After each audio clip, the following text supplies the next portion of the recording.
Welcome to the Nutrigenomic Nation podcast with Brian Highfield, certified nutritionist, author, speaker, and founder of multiple successful companies in the health world. Brian is known for educating healthcare professionals and others on improving their health and their life through breakthroughs in nutrition, technology, and biochemistry. On the podcast, Brian interviews thought leaders in the world of nutrition and natural health. He and his guests share the secrets of a whole life natural approach to health and the life-altering results you can get by making easy changes to your diet and daily routine. All right, welcome to another episode of Nutrigenomic Nation, where we talk about topics related to your genetic health. So today we have a very special guest. We have Dr. Carol Laurie. She is a dedicated practitioner with over 3 decades of clinical experience as a naturopath, acupuncturist, and a homeopath. So welcome to the program, Dr. Laurie. Oh, I'm so excited to be here. Thank you so much for having me. For sure. And we really want to dig into your experience, but we want to get to know you a little bit first. So can you tell us a little bit more about your background and what made you want to get involved with healthcare in the first place? I was always interested in healing and health. Even as a little girl, I was always thinking, well, how come somebody's sick? Why did they get sick? How do they get better? And I had been planning on going to medical school, and I ended up living in a communal house where my roommate had cancer. And I went with her to Columbia University in New York, where she was told by the doctor, basically, we've done everything we can do for you, and there's nothing more we can do. Wow. And she was in her 20s and decided that was not going to be her path. And she found a man chiropractor, who did healing with using iridology and putting people on detoxifying diets. And this was in the early 70s. And you have to understand that in those days, the word detox was not a household word like it is now. So I ended up working for him. And to tell you how naive I was, a young girl came in with bad skin. And I thought, you have bad skin, you go on antibiotics. What is the deal? Why is she here doing salads and juicing? It's like, are you kidding? And a couple months later, her skin was better. She had lost weight. And I began to see the transformation that the people who came to see him had either been injured through regular medicine or not helped. And every single person was getting better. And I started eating his way and juicing and doing blended salads, and my health got better too. So one day I'm going through this pile of papers, and there was a catalog to the National College of Naturopathic Medicine. And it was like the bells went off. And I thought, maybe I should go here. And so that was the beginning of my naturopathic journey. And I've never stopped. That was a long time ago. Wow. No, and you've had a lot of experience, clinical experience, especially since that point, over 3 decades. And I know you do a lot with patients with breast cancer or breast cancer survivors. And tell us a little bit about that. So, you study about breast cancer and cancer when you're in school, and it's, a disease. And one day I picked up the phone. I thought it was a crank call, and I realized it was my dear friend. And I heard her say the words that no woman ever wants to hear, which is, I have breast cancer. And at that moment, I committed to going through all aspects of the treatment with her, which took 18 months. And so that was my introduction to an upfront, close personal experience of what really is breast cancer. What does it involve? What is the treatment? How arduous it is? And the first time we went for chemotherapy infusion, as soon as she walked in, she was offered Ensure because they thought she was too thin. The number 1 ingredient in Ensure is glucose. And one of the main facts that's well established in the science community is that cancer, given a choice between oxygen and glucose for energy, will choose glucose, even though it gets less ATP or energy. And it has to work much harder for that. That's called aerobic glycolysis. So then she's offered a popsicle and a lollipop. And when she's done, she's offered a cookie or cupcake. So 4 or 5 times within a period of 3 hours was she given sugar. So they're trying to kill the cancer with chemo, and then they're feeding the cancer with sugar. So it was like, whoa, we have a lot of work to do here. And I started using my skills as a naturopath and an acupuncturist and a homeopath right away to help her reduce the side effects of treatment. And we were in the oncology office, and the doctor looked up at her blood work and said, I don't know what you're doing, but I want all of my patients to do that too. Wow. So that was a really, an inspiring moment, because she didn't have any anemia. Her white cell count was good. And being able to get through the treatment during the prescribed time is very important. And so I started seeing a lot of women with breast cancer. They were referring to me from the hospital during treatment. And then also people finish treatment, and the number one fear they have is, will it come back? Mm-hmm. So I developed an online program called Empowered Against Recurrence, in which I have live group coaching, which is happening now during the month of October. For Breast Cancer Awareness Month, and where I take women through my 6 steps of how to really know that they're doing everything possible to reduce their risk of recurrence. Wow. Yeah. And so tell us a little bit about that. I mean, so if someone is been diagnosed, what can they do right now before treatment? What's the best thing that you recommend? The first thing I recommend that a woman do after she's been diagnosed is exhale. Because you go like this, and then you're holding your breath, you're going to the fight or flight. And there's all of a sudden your life. One woman said to me, I feel like my life was ripped away from me. And cancer takes a while to develop. It doesn't develop in a week or a month. And you can take a few weeks to first pull together your team, find someone such as myself to work with. I have an online educational program that you have 24/7 access to. That's called the Path of Breastcancer.com. There's lots of tools in there. And one of them is all the multitude of things that we do in our daily life, you're not going to be able to do for a while. So it really does take a village to run your household. If you have children, take care of your household. Are you going to work? When are you going to work? And then there's, a Google sheet that you can prepare. And I tell women how to do that, and have a friend help them organize that. And then to prepare for chemotherapy as if you're preparing for a marathon. First of all, you don't want to be a victim. You don't want to think, oh, this is going to be horrible. It's something I have to bear. You want to go in prepared. And I share with science-backed ways women can do that. How to eat differently to prepare, how to use intermittent fasting to protect your healthy cells, and have the chemotherapy really impact the cancer cells at a higher rate. That's all science proven. So I've done a lot of my own research to put this together, so you have the tools that you need so you can get through treatment in as good as health as possible. So what are some specifics? So other than not avoiding all the sugar that was being offered at the treatment center, what are some specific food items that people really need to focus on while going through treatment? Well, I have women come to see me and say, I don't even know what to eat anymore. I mean, there's the keto diet, there's the vegetarian, there's vegan. There's 8 million different diets. I don't know what to do. And well, the first thing is you have to realize the standard American diet, the initials SAD. So the initials should also be dangerous, because the standard American diet quadruples cancer rate. That's like a proven fact, not to mention what it does to cardiovascular disease and obesity and diabetes. So the standard American diet, even if you do what you think is a healthier version, I had one woman tell me that she eats Triscuits with avocado and she thinks that's healthy. There's nothing healthy about that product coming out of that box. It has enough sodium and there's no live food in it. So it's very important to understand that the way we were brought up with the American advertising company is not to our health benefit.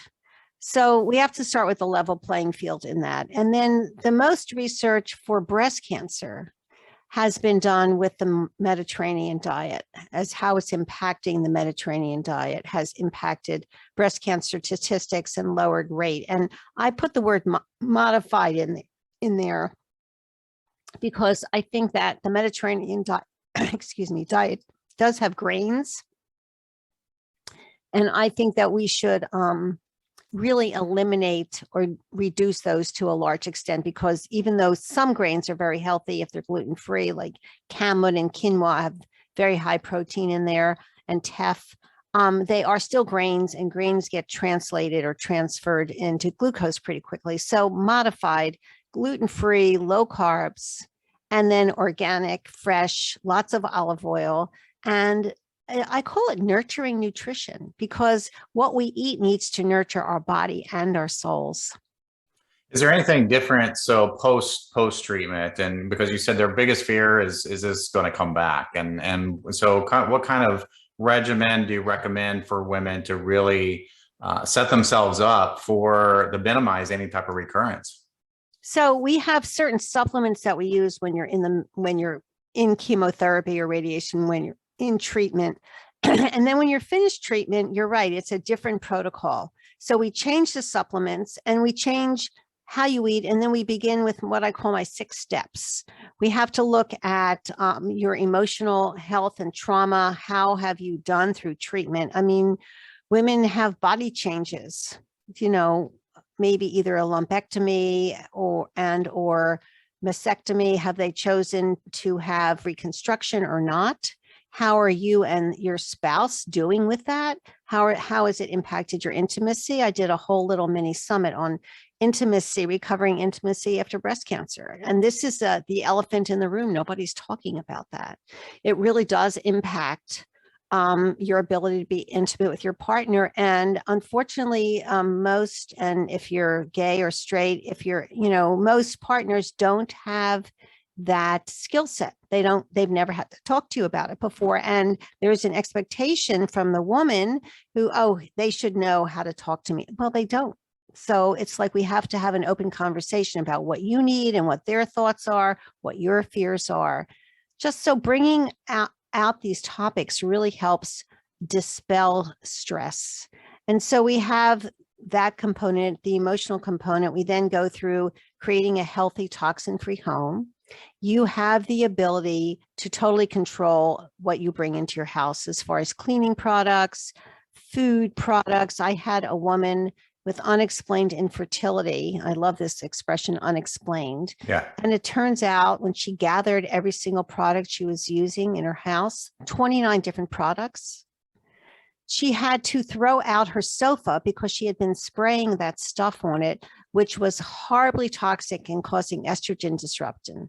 And 3 months later, she got pregnant naturally, as opposed to spending $40,000 on IVF. So we have toxin-free home, we have lifestyle. How are you incorporating a healthy exercise and movement that you enjoy? There's a lot of research about the benefits of healthy movement. And of course, nutrition is extremely important. This is nutrition and how you eat for the long-term life. It's not a diet, because you can feel deprived. So how do you modify your favorite foods so that they're a healthier version of themselves? Like I used to be a pastry chef, so I've taken a lot of my baking and made it all gluten-free and almost no sugar or extremely low sugar. And sugar would be either honey or maple syrup sugar, never white sugar. So there are ways, especially for the holidays. I mean, people have to enjoy their life, right? How do we incorporate juicing? I think you don't have to juice every day, but if you could juice 3 or 4 times a week, and you juice enough today for tomorrow too, and you store that in a glass jar in the refrigerator, your body needs those phytonutrients, and you can alter the constituents of the juice to give different metabolic messaging to your cells. And then supplements is a very big deal. I'm a big proponent. And people come to me and they have serious chronic illness, and they've bought their supplements from Costco or Trader Joe's or CVS. Never, ever. You want to buy toilet paper from Costco or aluminum foil, not supplements. You have, that's a waste of your money. You have serious metabolic disease. You need supplements made to pharmaceutical quality standards. And we can control a lot of that for you. And you are going to be on quite a few supplements. And then the issue becomes, how do you organize them so they become part of your life and not control your life? And I've worked, when I say thousands of people, I'm not exaggerating. I have a whole system that I've proven time and time again over the years, that makes it easy for you to organize your supplements. And I share that with everyone. Awesome. So a lot of things there, and a lot of what you said, regardless if you've just gone through chemo or breast cancer survivor, it's great general advice for almost everyone. Any disease, because it's not just cancer, it's autoimmune illness, it's Crohn's disease, it's gut disruption, it's emotional trauma and depression. I mean, how we eat really. So these 6 steps apply to all of us, really. And we could, it's interesting because sometimes I'll put myself through the 6 steps as a little checkup once a year. And I go, oh, yeah, well, I slipped in that area. Got to get back. I mean, it's not. And also the second part is you don't have to do it in a week. It's a 6-week program that I share with people. And sometimes it takes 12 weeks. I don't, the whole thing with pressure and getting it done and rushing. That's the cancer energy. We want to be much more relaxed than that. For sure. So October is Breast Cancer Awareness Month. And so we want to encourage everyone to go through their self-tests, schedule mammogram, and also encourage your friends to do the same. Any other advice there as far as early detection? Well, everyone knows someone who's been impacted by breast cancer. Up to 13% of women in the US will be diagnosed. So when you just mentioned self-breast exams, that is not an understatement. A high rate of breast cancer or lumps are discovered by women doing their exams because your body your best. Number one. Number two, if you find something suspicious that doesn't quite feel right, don't put it off. And then don't go to the doctor and let them say to you, oh, it's nothing, or we'll keep an eye on it. No, insist right away, no matter how old you are. I have women who've been diagnosed at 32 to get a mammogram. And so that's part of my empowerment. It's empowered against recurrence. It's empowered through treatment, empowered into recovery. Don't let the doctor diminish your concerns. Okay, because that can really make a big difference. Early detection is very important. And understand that breast cancer is a journey. We can't determine when something is plopped in the middle of our path of life, but you do have an enormous input and control over how you respond. And it's very hard to do that by yourself, which is why working with someone such as myself, joining on Facebook, the Path of Breastcancer, Integrative Care. It's a free group. There's thousands of women there who are like-minded about wanting to add integrative care to their, make it a holistic plan for themselves. For sure. And so you were talking a little bit, and that kind of leads me into the next question I had for you, because I know you're big on mindset. How important is mindset and how we think and our thoughts and just what we say to ourselves? How important is that for our overall health? I think mindset, in my 6 steps, mindset is the first thing I start with. People always say to me, why are you doing the emotional? It's, you can't see it. It's not that important. It's critical because you can have a certain illness. And if you have a mindset of, well, yeah, I have this, what's the messaging? How am I going to embrace it as part of myself? And what changes am I going to make? Or you can say, this is really disgusting. I hate this. I'm a victim to this disease. The energy and the life that you will have are very different from those column A or column B approaches. And I have a more feminine approach towards breast cancer. It's not a war. It's not something to attack or conquer, because what are we attacking ourselves? This is an illness, and you want to learn everything about it. So you know how to deal with the fact that cancer is a metabolic disease. You have a lot of control over that. You can alter whether your body is pro-cancer or is like not hospitable to cancer. You control that. And you do that through supplements and how you eat and your home environment and your exercise. That's a lot of control. So you're not a victim, and mindset is extremely important. Awesome. So we're running out of time here, but any final thoughts before we start to wrap up? Healing is always possible. And healing doesn't happen overnight. Healing is a journey. It involves multiple steps. Sometimes a little shift can make a huge impact in your life and how you feel about yourself.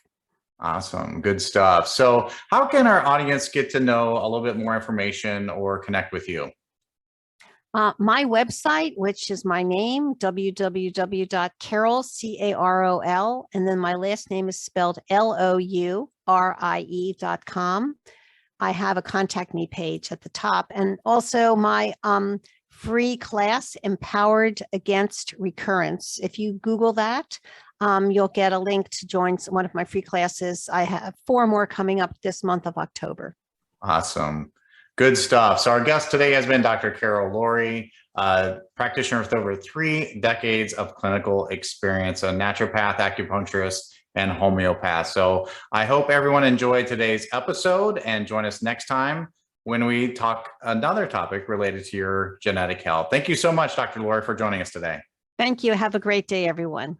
This show has been produced by Market Domination, L.L.c.